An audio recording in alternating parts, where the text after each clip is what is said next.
McGTV proudly presents To the Chat Cave with Mike and Max. Welcome back to the Chat Cave here on McGTV. That's youtube.com/MikeMcGTV. Be sure to follow us here or on Twitter at MikeMcGTV. I'm once again joined by my co-host in the Chat Cave, Mr. Max Andrews from Three Geeks Podcast. How's it going? It is going all right, good sir. And happy Batman Day to you. Oh, and happy Batman Day to you as well, sir. Yes, as we are recording this is actually, I guess, the official Batman Day, September 17th. This is the day we worship the Bat, even though we kind of do that every day. So, before we get into our main topic, have you done anything Batman-related to celebrate the Dark Knight's Bat Day, I guess? Yes, from the hours of midnight to 4 a.m., I was out on the streets doling out some vigilante justice in honor of Batman Day. Were you dressed up in a very elaborate costume with wings? Yes, I like to, glide around the city. I also enjoy driving my Toyota Camry / Batmobile around in a reckless manner and stopping crime, saving lives. Nice. Well, I didn't go that route, but I kind of sort of celebrated Batman yesterday and kind of today. I watched Yoga Hosers, and it's got Kevin Conroy in it, so it kind of counts. I'm going to count that. That's full-on official celebration of Batman Day. His cameo is the highlight of the movie. If that gives you hint. If that gives you any hint as to how my Yoga Hosers viewing experience went. Kevin Conroy stopping into the convenience store for a couple of seconds is the highlight of Yoga Hosers for me. I'll get into that maybe in a video log down the ways. But, yeah. It was just cool to hear. It was finally cool, even though I'd seen it in interviews before and everything like that, to again see the man synced up with the voice. Like, I never get over how such an awesome voice comes out of such a very, let's face it, Kevin Conroy's a pretty scrawny dude. Yeah, he's pretty, unassuming, It's like when you find out that the Hulk is actually Bruce Banner, Yeah. But then as soon as he lays that Batman voice out there, I'm Intimidation City right there. Like, I'll believe it. Sure. Yep. Good thing I did mention Kevin Conroy because he actually made a couple of, impromptu announcements of what's in store for us in the animation front for Batman. I can't, I have no idea which interview he was talking on, but he had made a comment about the Killing Joke was a lot of fun for them to make, and I think it made its money back. So they're talking about doing some more projects like that, and Batman Hush was on the list of the possible stories that they might adapt to animation. So I wanted to talk about that a little bit. Batman says something, you go out there, you listen. Yep. His word can sometimes be construed as gospel, for sure. Yeah, I was actually interested when you brought this up as a suggestion for a topic, because this particular storyline, the Batman Hush storyline, written by Jeph Loeb with artwork by Jim Lee, it's actually one of the more recent Batman stories that got me interested in the comics again, I will admit. For a while, I followed Batman in the early, mid-90s during the Nightfall stuff, and I was like, okay, that's interesting, but then I kind of, interest wandered elsewhere, and I kind of lost track. But then everyone kept telling me about this, series, Hush, that was taking place, and I had always enjoyed Jim Lee's artwork, so I was curious, and I was kind of brought back into the Batman comic book circle because of it a little bit. How about you, for yourself? Where's this place in your Batman hierarchy? Actually, it's really the same story. Like, I was away from comic books for a while, and someone's just like, man, this Batman book is really, really good. It was maybe a year or two after it had actually come out that I got around to reading it. So, I was still pretty far behind. But, I picked it up, and I loved it. And, like you're saying, Jim Lee artwork is worth looking at, regardless of what he's doing. So, I was pretty excited about that, and the book didn't disappoint. So, what specific things really kind of drew you into the story itself? I liked they use a lot of the rogues gallery, Batman, like Batman villains and stuff like that, and I think it was a very good use of a lot of different characters in this story.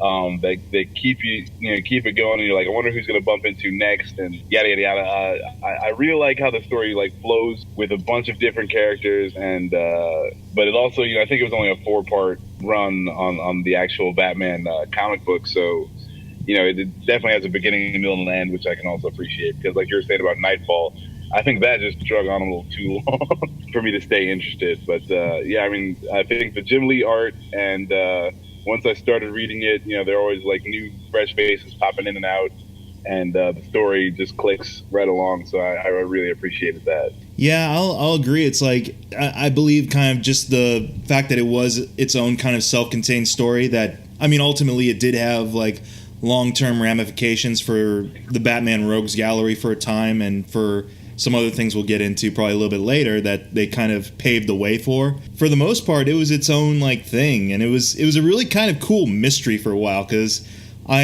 for a time I was really not sure where it was going, because I knew there was this new villain in the background kind of orchestrating things, or so it seemed, but then the big reveal as to who's actually behind everything, I was kind of like, what? But then I was like, you know what? That kind of makes sense, given all the clues that were laid out and all the little machinations. It's the one you least suspect kind of thing. So I was really into the mystery of it, which I feel during those times when I was involved in the book in the 90s was kind of sorely missing, was a detective aspect. And it did kind of get me very attuned to what modern day DC Comics Batman is like. He's very cold and shut off from a lot of things, and there's a lot of things for him to not be cold and shut off to in this miniseries, I guess, but he still is. There was some big shakeups that took place in this run. For starters, what was it? Catwoman. She had kind of a big arc in that series too. He finally revealed who he was to her. Yeah, I think this is one of the first times where Catwoman is kind of she's trying to be good, and they have the Batman and Catwoman have this relationship, and they're trying to work it out, and yeah, this is when you can see her really trying to do the right thing, but it's not her style. And it really got me kind of interested in where it was going, because there was a time where I'm he's acting a little too easygoing about this relationship in a way. Even though he is still very Batman and still very kind of cold to her, he's letting her into the Batcave now, just letting her in on all the secrets and everything like that. And you're kind of this is a little weird, but at least Alfred didn't take her and was like, oh yeah, here's the Batcave, by the way. Oh, yeah, he's not Michael Golf. Awesome. Let me say the Batcave. Yeah. He was very much the Alfred we like, and not the Alfred who blows the secret every 5 minutes to any random woman who might or might not be in Bruce's mind at the time. But yeah, so that was kind of a big thing. I know they stuck with that idea for a long time. Catwoman was in on the secret identity thing for a while until they rebooted, I think. Yeah, they just ran with it. And I think that's fine. Some people should know who Batman is, but and Catwoman's, her motivations wouldn't ever really cause her to reveal that or to use that as a bargaining chip in some way, shape, or form. Yeah. So yeah, I was cool with that. Or at least that incarnation of her. I'm not really sure what she's capable of now in the more recent timeline or anything like that, but I'm guessing it's all dark, all gritty, joyless affair. I'm just guessing, but something that they kind of foreshadowed a little bit. I don't know if this was the intention of them to do it, but the return of Jason Todd. It wasn't actually the return of Jason Todd, as we learn in the storyline. Spoilers, I guess. Who is it? It's actually Clayface. Posing as Jason, as an older Robin, an older version of Jason Todd's Robin. He doesn't know Jason Todd was Robin, or he knows Jason Todd was Robin. He doesn't know Batman is Bruce Wayne, and that kind of gives away the whole idea of that. Is I think Batman at one point says it's for this to really convince me, he'd have called me Bruce, but he never calls him Bruce during the fight.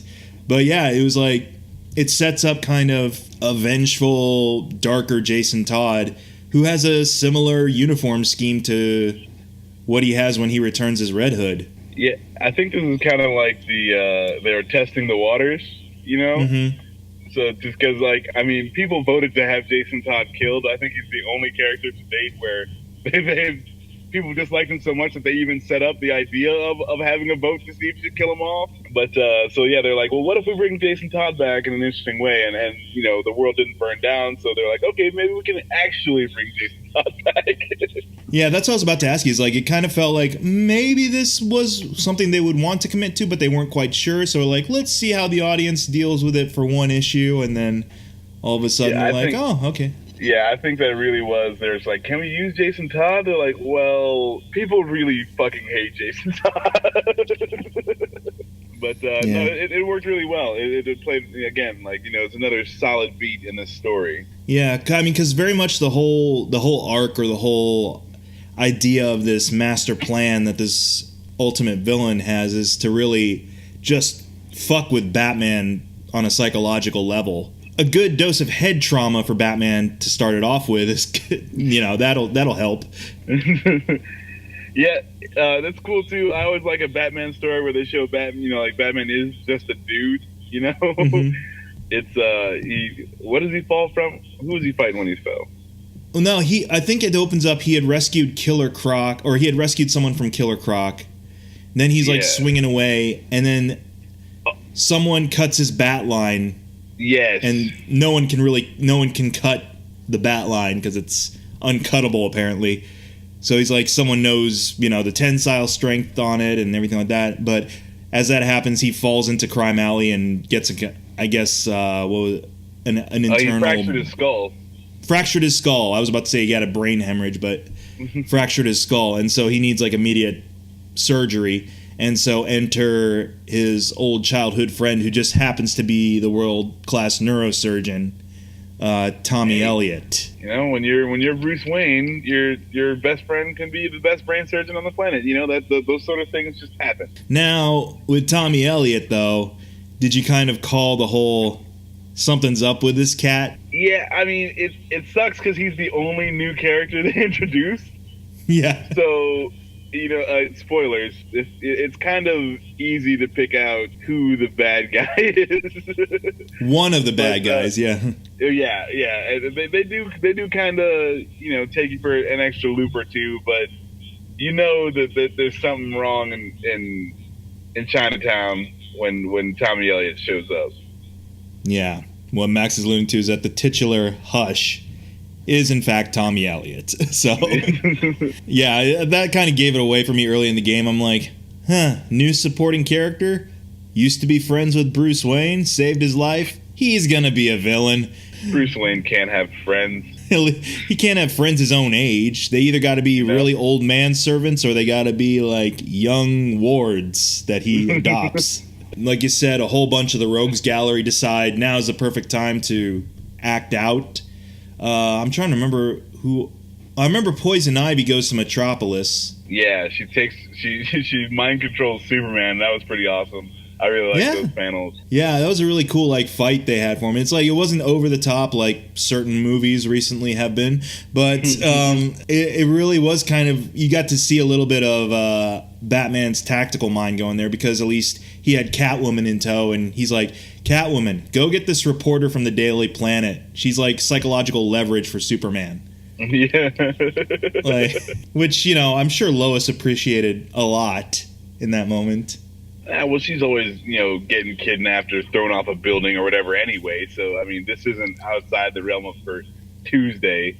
Oh, no, what I like about that is it contrasts, I think, with an earlier scene in the book where he goes to the Daily Planet as Bruce Wayne, because I guess at this point Bruce Wayne partially owns the Daily Planet and was kind of just there to utilize the computer system, and she's there being polite and friendly and flirty to him, but deep down she knows he's Batman, and her and Clark know that something's up if he's there. And I liked just in the Batman Superman fight, it's, you know, Batman is really just like, okay, what can I do? You know, like, here we are. Luckily, you know, Superman was trying to fight the psychological hold that Poison Ivy had on him, so, you know, Batman would gain an extra half a second even before laser beams hit or whatever. But it was still life or death. Like you can't play with Superman. So it was. I thought it was really good, very well done. Like how Batman would deal with fighting Superman if it came to that sort of thing. Well, yeah, Superman. You get like in the book they stress kind of like Superman's heart isn't in this. Of course, he's just being mind controlled, but he's kind of fighting it off as much as he can. And I think that really kind of paved the way for what, or at least showed off a lot of what Jeph Loeb got right whenever he did the Batman Superman series, the one that Public Enemies came out of. Yes. Is kind of that back and forth between the two characters, the contrast, but how they deep down have this mutual kind of respect for each other. And, both their mothers are named Martha, so there's that. Oh, of course. Except at this point, I think Superman's mom was still alive, so yeah. Now, if he really wanted to get to Superman, he should have kidnapped Martha. And then he could use that... Martha! Then he could use that, why are you saying that name, in a more sarcastic sense. Be like, why are you saying that name, Clark? Why are you saying that name so much? We should definitely get into writing. We're going to call up DC right now and be like, we got the next hot script for you. Or better yet, we should just do an episode of Remake Revolution and hopefully we'll listen to that. Oh, there we go. Yep. Because apparently, hopefully all the shakers and movers have been listening to the Remake Revolution episode. Todd McFarlane hopefully has, because he just announced, yes, there's going to be a darker Spawn movie coming. Oh, boy. Now, he's been saying that for 20 years, but yeah, he might mean it now. Now's the time. Now's the time to get it done. And part of me would like to think it's because he listened to Remake Revolution just on an off day. It is absolutely because he listened to Remake Revolution. He's like, those guys are onto something. Danny DeVito is the clown. I'm down for it. All right. Freaking John Goodman and Steve Buscemi, I think, is the best. Anyway, we were getting way off topic. Anyways, back to Batman. So Hush continues on after the Metropolis fight. I'd read this a while back, but I'm trying to remember exactly when events took place. Tommy Elliott, quote-unquote, dies at one point, right? Yes, and this is where I was saying they kind of throw you for that extra loop because you're like, oh, okay, well, I guess they just brought him in to die, which is cool, for your random secondary characters. Yeah, he dies more towards the third act and then comes back in. It's just to throw you for a loop so you're not supposed to be guessing that he's the villain. I know I'm blank. Does Joker plays a role in that, right? Is he the one who kills him? Quote unquote, kills him? Joker, yeah. They think that the Joker killed him, and then it sends Bruce off a deep end pretty much, and he almost kills the Joker, and he ends up like punching out Catwoman, and Jim Gordon's got to talk him down, and it's a pretty heavy scene. Yeah, I can't remember what the Joker did, but it was definitely the Joker. Apparently, he just shot him. Well, he does that from time to time. Oh, but apparently it was it wasn't Tommy, of course. It was a fake out. It was Clayface again, pretending to be someone else. That darn Clayface. They got a lot of mileage out of him in this story, and you never really see him as Clayface, though, in the series. He shows up as Jason Todd, and he shows up as Tommy Elliott. Yeah. That's weird, because it's not like they're, like they have a budget they have to keep under, like... You know why they kept Colossus Metal the whole time in the Deadpool movie, because they can't pay for the change. But, right. But if you're doing a comic book, it's weird that Clayface doesn't actually show up as Clayface. Not enough in the budget for the extra penciling and inking that would be needed for a giant clay monster, I guess. I guess. Jim Lee was like, you want me to draw what? Oh, I forgot. There's also, now I'm looking over the synopsis again, it's like, I forgot that Two-Face also plays kind of a bit, well, not Two-Face, but Harvey Dent plays kind of a big role towards the end, too, because he ends up, I guess, becoming good again. Oh, wow. I completely blanked that out of my mind. Yeah. Apparently at some point, his other half had been reconstructed in surgery, and he was back to being good, except just a little bit more Punisher-like. That's kind of throwaway, I think. But if you're doing it's a whole attack on Bruce, like mentally, you have to throw Harvey Dent in there just because that's one of his great failures too, and one of his good like friends who ended up a casualty of the war on or Batman's war on crime. Yeah, I guess so. And it is kind of cool to borrow for Two-Face's sake, symmetry, because it's like as he's losing one friend to evil with Hush, with Tommy, he's gaining regaining his ally in Harvey. Yeah. So I guess it's kind of balancing out the stakes, as it were. And it also brought back, for me at least, because I was a fan of this character in the 90s, Harold, the former hunchback mechanic. Because it turns out he was the one who kind of sabotaged some of Bruce's equipment and like made him subliminally think of Tommy Elliott or whatever. Like he messed with the back computer somehow and it hypnotized Bruce to think of Tommy. The poor Harold, he gets shot. It's weird though, because I think about there's so many parallels between this and Under the Red Hood. You know, because it's like Batman's investigating somebody and the Red Hood kills him before he can speak, you know, and yada yada. Like, I don't know, there's a lot of different parallels in here. I think they're just robbing from the best. But yeah, no, it's Harold, it was good to see him. And that's another unexpected cameo that you're just like, wow, it's totally awesome that they threw it in there. You know, it's just like, it was a nice little touch. Well, for me, yeah, it was a very much a good payoff to that character, I feel, because there was a point where he just vanished. I mean, it was in the 90s. What's his name? Azrael. Jean-Paul Valley had taken over as Batman at that point, and it pretty much blocked everyone out of the cave, and I think forgot Harold even lived down there, so Harold just kind of disappeared. And so I was always like, whatever happened to Harold? It's kind of cool that they gave him sort of a final scene, as it were. It's way better than no one's fed poor Harold and he died. That's a dark and depressing thing for Batman Day. One of your manservants starved to death in the Batcave, Batman. You were mentioning how Under the Red Hood lifts very liberally from this type of story in a way. Up until the point of the reveal of the actual mastermind, because at least Under the Red Hood, I could see it coming from a mile away who was under the Red Hood. Right. But with this, what do you think of the grand reveal of who was the master planner, as it were, of the whole event? That scene that I mean, we've already gone spoilers, right? Like, yeah, we've spoiled plenty. Yeah. So okay, so go for it. It's the Riddler at the end. That scene in that comic book is one of my favorite Batman scenes of all time. Again, you know, very well drawn. Generally did a killer job, but like the conversation they're having. And where Batman's just like, yeah, okay, you know, you figured out who I am, good job, but because you're you can't tell anybody. You are incapable of telling anybody. I'm not even afraid of you having this information. Like, I don't know, it's one of my favorite scenes of all time where the Riddler, you know, he does get him, you know, he's like, I figured you out, dude. I figured you out, like, down to your foundation. And now, no one else has done that. I'm trying to remember how he came about the information too. Well, how did Riddler come? Did they ever explain in the story how he figured it out? He used the Lazarus pit because he had cancer. Oh yeah. That's why Ra's al Ghul was there. He was pissed off someone was using his pit. So he had used the Lazarus pit, and he figured it out in his brief moment of insanity. Like after he woke up from the Lazarus pit, that's when he figured out that Bruce Wayne was Batman. And so he went about hiring before he hired all the goons, he hired Tommy. Yeah, and told him. He went and enlisted Tommy to help him out, and then Yeah, I really did enjoy that dynamic, and I was kind of hoping it was a dynamic that would stick around for a while because, out of all the villains who would be fascinated with uncovering the mystery of Batman, it would be the Riddler. Out of all of them, he's the one most fixated on the puzzle, on answering the question.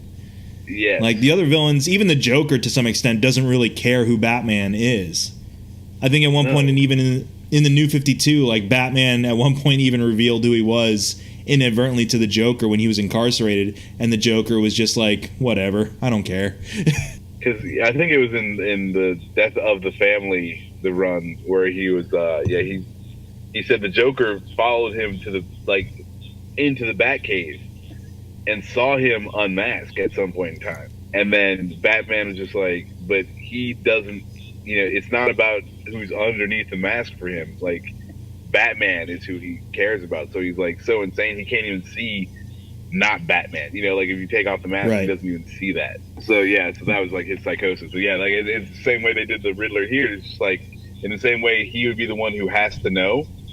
he would never tell anyone because he would want them to have to figure it out. It's like that information to him is like power, and having that answer when no one else does is the most important thing to him, even more so than being like, hey, guess what, everybody? Than outing him. Yeah, it's exactly that. Like, that knowledge is only precious to him because he's the only one who's figured it out. And yeah, it's a really cool, I thought it was a really cool scene. I thought it was a really cool end to the story. Yeah, no, that's like I said, one of my favorites. What do you think of Hush as a character and villain? We've been talking so much about everybody else involved in the story. We haven't really focused so much on the guy who the arc is named after. Like, what do you think of him as a character and villain and his motivation? Tommy Elliott, I thought he was okay. He made it into like the C crew of Batman villains. Not that great, but solid. I think since then they've worked on him a little bit, and I've read a couple stories where I kind of liked the depiction of Tommy Elliott a little more. I mean, they did all right. I'd give him a B rating as a villain, but he's like a C Batman villain. You know what I'm saying? Yeah, I get what you're saying. I'll agree. Is that it's an interesting idea to have a villain who is closely tied to Bruce's past, and the fact that he was kind of messed up before all this stuff ever happened. Like, he was the one who it's kind of like anti-Bruce Wayne when he was a kid. Like, he killed his parents, or he tried to. He tried to. That's what it was. Or no, he did end up killing them, right? But he had hated the Wayne family because Thomas Wayne saved the parents' lives after he tried to kill them, and so he'd always had this like special hatred for the Waynes for being so good. Yeah. Fuckers. But damn it, why'd you have to do your job and be a doctor, man? I know what you're saying with regards to being a B-grade villain but a C-grade Batman character in a way.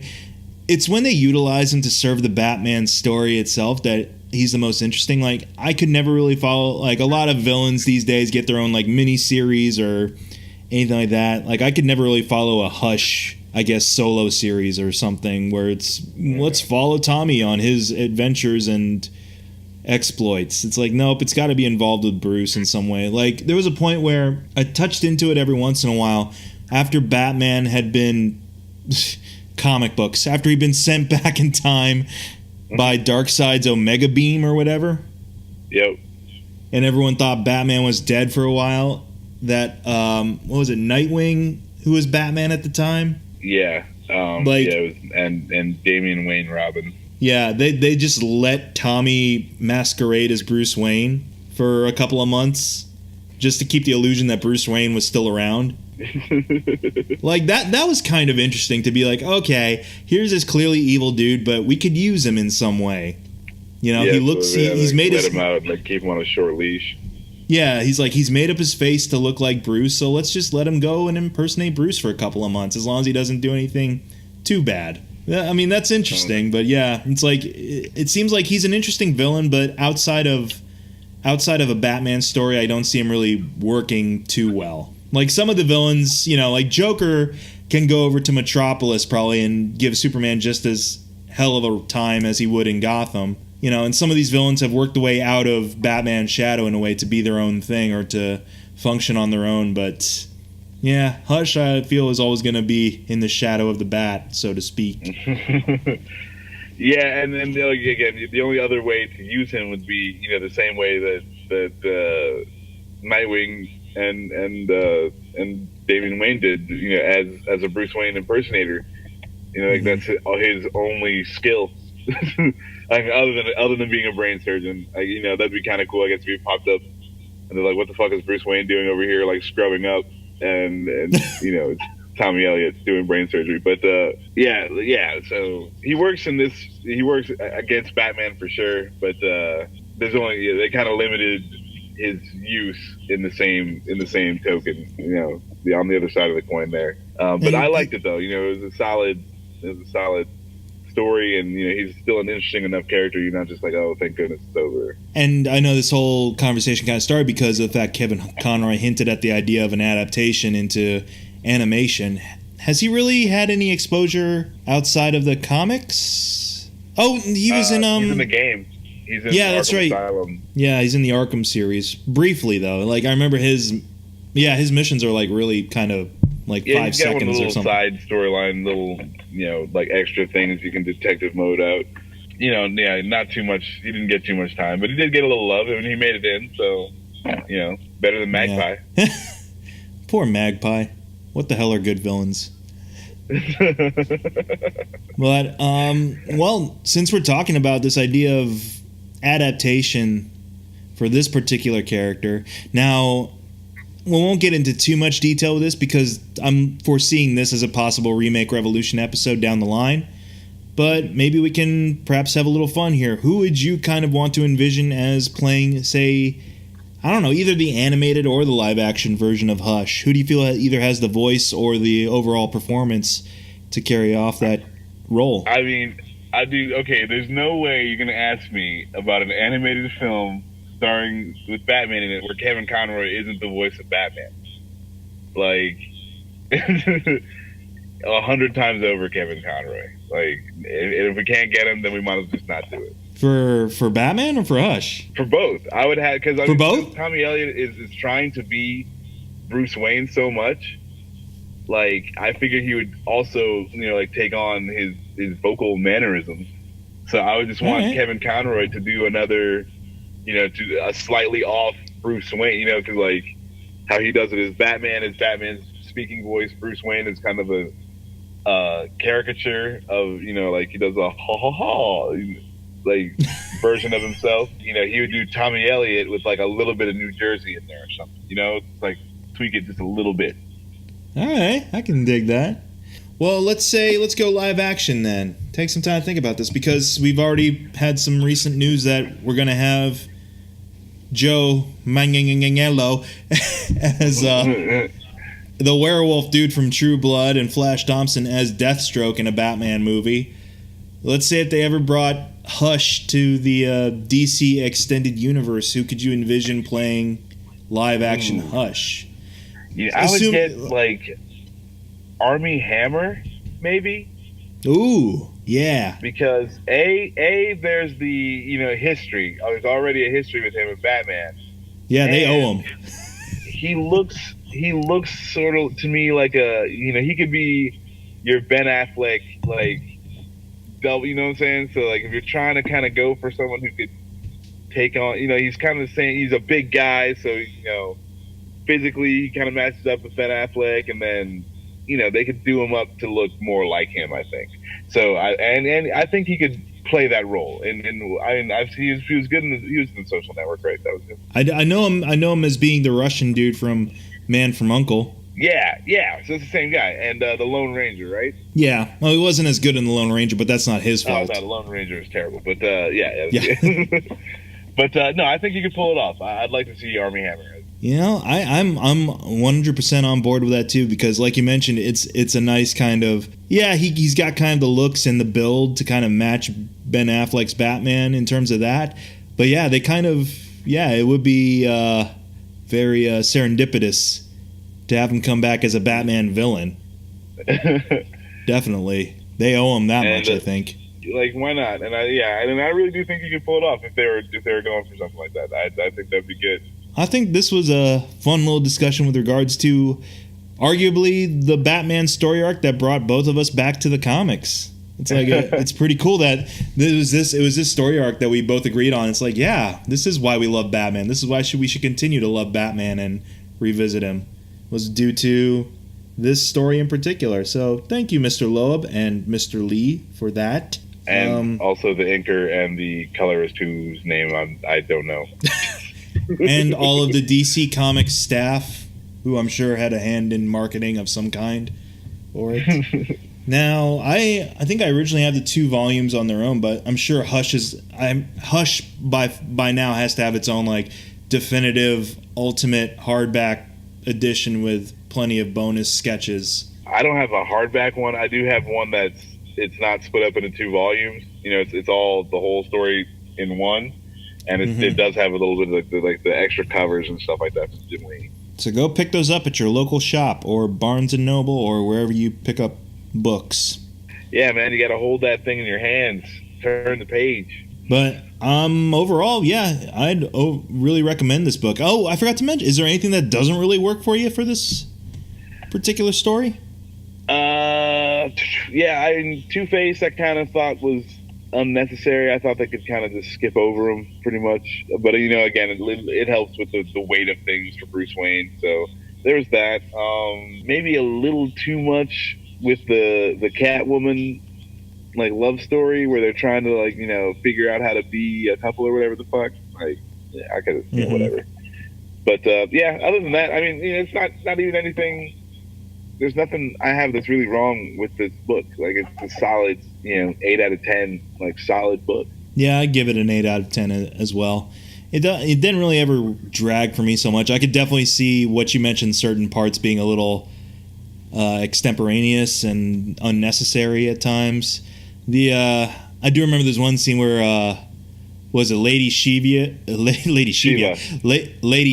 kicks the shit out of Catwoman for kidnapping Talia. I was kind of like, all right, this is just kind of here because Batman's off doing his thing with Ra's al Ghul. I don't know if we really needed this because the next issue Catwoman's perfectly fine. So some parts of it I feel were kind of like, not really necessary, but at the same time it's not terrible because of that stuff. No, it's just like comic book stuff, It's like you're not going to watch a soap opera and then get surprised when somebody shows up with amnesia. It's like, what they got to put the stuff in. And it's good. That's just getting more people in there, because like Lady Shiva wasn't really necessary, but why not throw her in there? It was very much kind of like I mentioned this before with other movies and other storylines. It's like it was definitely a good highlight reel for all of the Batman characters in Rogues Gallery. It showed them off a little bit at a time, showed what they're all about in brief little scenes, but it all tied together pretty well in a pretty cool mystery. And I think that's the Jeph Loeb touch right there. Just because, I'm thinking about Batman, Superman, Public Enemies, and he throws a lot of different characters in that one too, just because he can. And I think that's just the story he likes to write, where you just bumping into a lot of people, and this is like a day in the life, but a day in the life of Superman is extraordinary. So that's like the vibe you get. I really like his touch on that. So definitely check out Batman Hush and check out Jeph Loeb's first run on Batman Superman. Well, old chum, happy Batman Day to you. Happy Batman Day. And hope you all are having a good Batman Day or Saturday as well. You've been listening to the Chat Cave here on McGTV. That's youtube.com/MikeMcGTV. Follow Max over at the 3 Geeks Podcast, youtube.com/3 Geeks Network, or on Twitter at 3 Geeks Podcast. Max, are there any new articles or sports nerds or reviews coming down the pipe? I was still working on this Jonathan Strange and Mr. Norrell write-up that I got to do. It doesn't seem to. I want it to fit in the theme of the show, so it's got to be very proper, but also very fantastical, and it's hard to write. But Sports Nerds is going down tonight. There will be one. We're going after the Buckeye game, so it's going to be like late night Sports Nerds, like 11 o'clock will be live. And then, we'll have it up online probably in the next week or so. So be on the lookout for all of those fun articles and podcasts coming your way from both McGTV and 3 Geeks. Thank you again for listening to the Chat Cave here. Be sure to check us out next time. Same chat time, same chat channel. See you later, old chum.